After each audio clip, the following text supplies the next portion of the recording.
Hello everyone, welcome back to Ankit Chaudhary education. और आज की क्लास में वीकली कंपाइलेशन के कुछ क्वेश्चंस जो आपको सॉल्व करने हैं, आइए डिस्कस करते हैं कि क्या क्या वो सवाल हैं।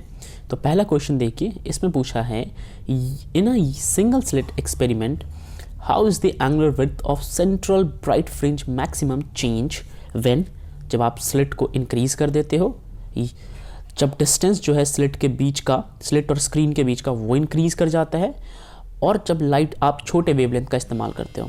अगर मैं आपको समझाने की कोशिश करूं तो पहले केस में जो आप देख रहे हो स्लिट का विड्थ, ये अगर आपने इंक्रीज़ कर दिया ना, तब क्या होगा, ठीक है, स्क्रीन पे जो भी सेंट्रल ब्राइट फ्रिंज बनेगा, राइट, मान लीजिए यहाँ पे बनेगा, तो उस फ्रिंज का क्या होगा ये बताना है आपको, राइट। दूसरे केस में बताना है जो डिस्टेंस है, यानी कि ये जो चीज़ है आपने ये इंक्रीज़ कर दी, स्लिट और स्क्रीन के बीच का डिस्टेंस। और तीसरे केस में आपने अगर लाइट का जो वेवलेंथ है, सपोज पहले लैम्डा यूज़ कर रहे हो, पहले आप लाइट जो है वो लैम्डा यूज़ कर रहे हो, दूसरी बार लैम्डा डैश यूज़ कर रहे हो, और लैम्डा डैश जो है वो कहीं ज़्यादा छोटा है एज़ कम्पेयर टू लैम्डा के, तब क्या होगा। तो आपको इसका आंसर करना है। मैं उम्मीद करता हूँ आप सब कर लेंगे। एक छोटा सा हिंट मेरी ओर से, अगर आपको इस समझना हो तो आप फॉर्मूला यूज़ कर सकते हैं, beta is equal to 2d lambda divided by D. I hope ये हेल्प करेगा आपको। चलिए आगे डिस्कस करते हैं। सेकंड क्वेश्चन क्या पूछा है आपसे, यहाँ बोला है यंग्स डबल स्लिट एक्सपेरिमेंट के अंदर जो स्लिट है वो repeated at 0.24 millimetre, right. The screen is 1.2 metre away from the slit, the fringe width is 0.3 centimetre. आपको वेवलेंथ बताना है कि आपने एक्सपेरिमेंट में जो लाइट यूज़ किया उसका वेवलेंथ क्या है। बड़ा सिंपल सा है, इसमें भी मैं आपको हिंट दे देता हूँ। आई होप कि इस हिंट से आपका काम चल जाएगा। तो देखिए आपके पास सिंपल बहुत सारी वैल्यूज़ तो दे ही रखी है, आपको बस फॉर्मूला इस्तेमाल करना है, beta is equal to D lambda by D, right. Fringe width का ये फॉर्मूला होता है। किसका फॉर्मूला होता है ये, यहाँ पे मैं लिख देता हूँ, ये है फ्रिंज विड्थ का फॉर्मूला, ठीक है। चलिए, और सारी वैल्यूज़ है ऑलमोस्ट आपके पास, बीटा की वैल्यूज़ भी हैं 0.3 सेंटीमीटर, ठीक है। इसको फिर आप मीटर में कन्वर्ट कर लेना, कैपिटल डी भी दे रखा है, स्मॉल डी भी दे रखा है, राइट। सिर्फ लैम्डा निकालना है, तो आप यहाँ पे जाएंगे, आपको सारी वैल्यूज जो है वो मिल जाएंगी। आइए क्वेश्चन 3 डिस्कस करते हैं। यहाँ आपसे बोला हुआ है कि 2 coherent sources whose intensity ratio is 81:1 produce interference fringes.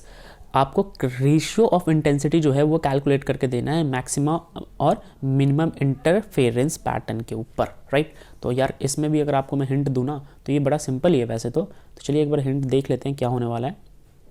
देखिए आपके पास रेशियोज है दोनों इंटेंसिटी का, अगर मैं I1 और I2 मान लूँ, ठीक है, उनका रेशियो दे रखा है लगभग 81 डिवाइडेड बाई 1, ठीक है। और आपको इतना पता है कि इंटेंसिटी जो होता है वो डायरेक्टली प्रोपोर्शनल होता है एम्पलीट्यूड के स्क्वायर का। तो कहीं ना कहीं आपको आगे जाके एम्पलीट्यूड का जो रिलेशन है वो स्टेब्लिश करना पड़ेगा, और फिर आपको ये करने के बाद फिर आपको सॉल्व करना पड़ेगा वही I max divided by I mean, ठीक है, और आपका आंसर आ जाएगा। मोर देन हिंट मैंने आप इस क्वेश्चन में आपको बता दिया है क्या होगा। चलिए डिस्कस करते हैं क्वेश्चन नंबर 4। इसमें बोला हुआ है कि आपको हाइजेन प्रिंसिपल का इस्तेमाल करके लॉ ऑफ रिफ्रैक्शन को डिड्यूस करना है। वेल ये क्वेश्चन जो है ये हिंट लायक नहीं है, ये डायरेक्ट डेरिवेशन बेस्ड क्वेश्चन है, एंड मैंने इस क्वेश्चन को बहुत बार क्लास में कराया। उम्मीद करता हूँ आप ये क्वेश्चन कर चुके होंगे। अगर आप में से किसी ने इस क्वेश्चन को नहीं देखा तो मेक श्योर आप वेव ऑप्टिक्स के प्लेलिस्ट में जाके 4th क्वेश्चन का आंसर वहाँ से पता कर ले। चलिए डिस्कस करते हैं लास्ट क्वेश्चन।